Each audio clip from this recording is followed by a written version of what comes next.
Hi hello అండి. ఉల్లికారం అండి. ఎగ్స్‌తో ఉల్లికారం ఎలా చేసుకోవాలి ఏంటి అనేది తయారీ విధానం చూపిస్తున్నానండి. మీరు ట్రై చేయండి. టేస్ట్ అయితే చాలా బాగుంటుందండి.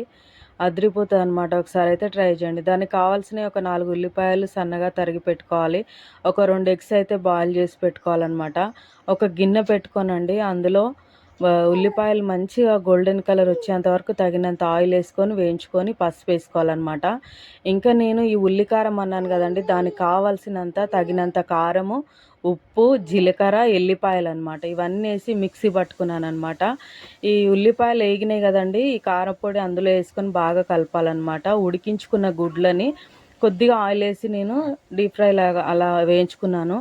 అది ఉల్లికారము ఇంకొక 5 నిమిషాల్లో దించుకుంటాం అనుకునే లోపు ఈ ఎగ్స్ అందులో వేసుకొని మంచిగా ఆ మసాలా పట్టేంత వరకు కారము వేయించుకున్నానండి. చూస్తున్నారు కదా, సూపర్ ఉంటుంది. ఒకసారి మీరు కూడా ట్రై చేయండి. నా వీడియోస్ అయితే ఫాలో అవుతూ ఉండండి. సింపుల్ అండి ఇదైతే.